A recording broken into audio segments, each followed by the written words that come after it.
This is the message that we heard from him and proclaim to you, that God is light, and in him there is no darkness at all. 1 John 1:5.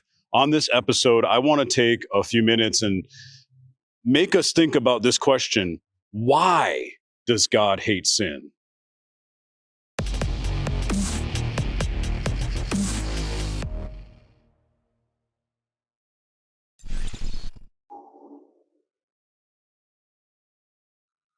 Hey, welcome to Grace Ops. So today we're looking at the question, why does God hate sin? I mean, we know he hates sin, but why? Why does God hate sin? I want to kind of break into this a little bit today, get our minds around understanding the reasoning why he hates sin so much. And the first point I want to make is that God hates sin because it contradicts his very nature. God is holy, God is pure, and sin is the exact opposite of who he is. Evil is the exact opposite of who God actually is. So that's the first thing for us to think about. He's holy, sin is unholy. It's that simple. That helps us get our mind a little bit around it. The second reason I want to throw out there why God hates sin is because it destroys our relationship with him. It disconnects us from his presence. He can't dwell with sin, and when we sin, it breaks something. It breaks relationship. It keeps God from us as his sons and daughters. Think about this. When Adam sinned in the garden, Adam and Eve sinned, and God goes to find them after they had sewn fig leaves and had gotten themselves covered back up. They realized for the first time they were naked, and it would have been way better for Adam to just show up before God's presence naked and authentic and vulnerable and been like, hey, God, I'm sorry I sinned against you. But instead, Adam does something that a lot of us do with sin. He's like, well, you put that woman in my life. So he's kind of blaming God. Well, this woman made me do it, right? So he's blaming the woman. Well, the serpent, right? So, and God asked one question that he's asking all of us pertaining to sin. God, even though they sin, goes looking for them in the garden. And he's asking them the question, where are you? And God already knows the answer to that question. And he wants to ask you that question. He's asking me that question even now. Where are you, Brian? Where's your heart? Where are you with me?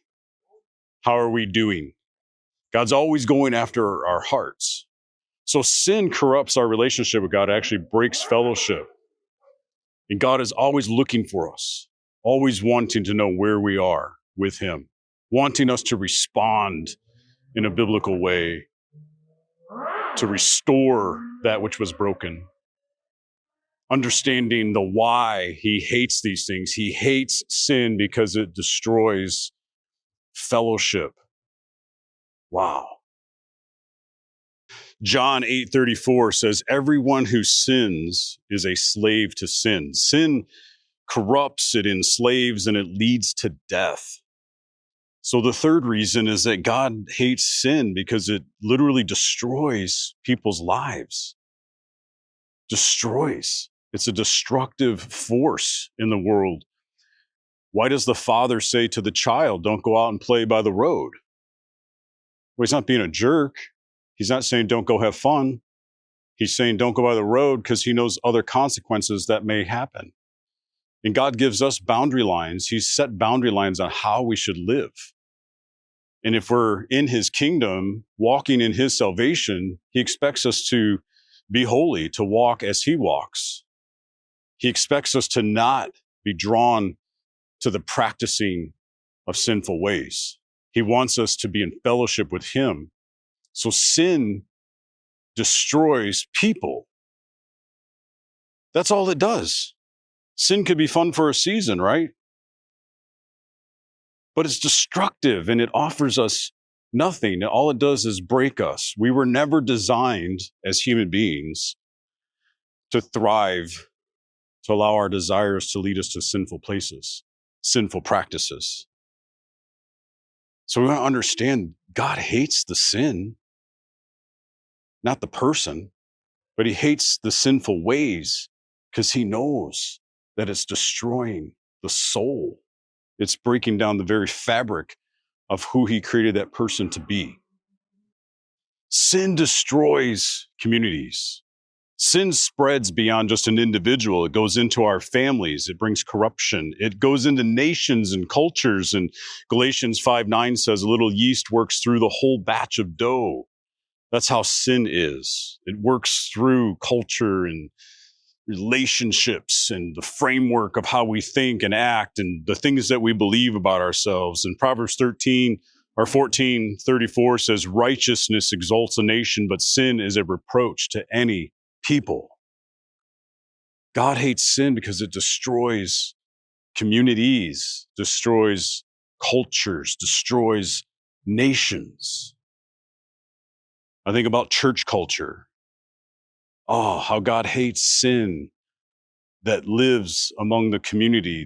I think of the Proverbs 6 that says how he hates it when brothers sow discord, when you sow discord about the brothers, when you're sowing negative thoughts and lies or deceit, how that's such a destructive form of sin that unfortunately people engage in.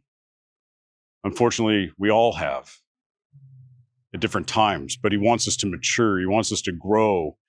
God essentially wants us to view sin the way he views sin. He wants us to mature out of those ways and to grow in what a holy biblical lifestyle is supposed to be. Yes, authentic. Yes, we all fall short. Yes, we still make mistakes. Yeah, Jesus said the spirit is willing, the flesh is weak, and we all understand that. But God never, anywhere in the Bible, does he ever give us reason to stay the victim. Never does he give us the reason to live in sin. It's quite the opposite. He calls us out of those things because he's equipped us exactly to do just that, to overcome sin, to self-govern the desires, to understand the power of healing our hearts with the power of his love. God's grace doesn't excuse sin. It empowers us to overcome it. I think a powerful way to overcome sinful desires is to live sober-minded. He calls us to live in resurrection. I was having a call this week or a text message thread with one of my friends, and it was like resurrection kind of resurfaced in my life when he was so passionate about it. And I've been thinking about it, and it's a solution to sinful ways. Not to think about sin all the time and how can I overcome this or stop doing that, but rather, how is the power of his resurrection functioning in my life, in my heart, right now, in this moment? That's how we overcome. We focus on the holy. We focus on his power, not our ability to stop something. God hates sin because he loves us. He knows that sin destroys everything he means to be good. Our relationship with him, our relationship with each other, and our destiny, our purposes, why we breathe air, how we advance his kingdom through the work of our hands, partnering with him in the Great Commission. So today, ask God, ask yourself, evaluate your own heart, examine yourself.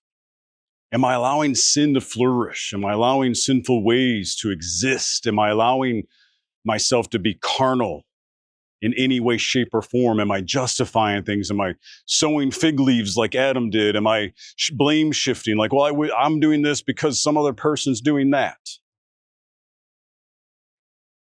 Evaluate yourself and then come out of it and focus on obedience, focus on his power, focus on his why. I think knowing why he hates sin helps motivate me towards holiness. He puts the boundary lines in my life for a reason. He gives me self-control for a reason. So go engage at that level with God this week. Thanks for joining us in Grace Ops.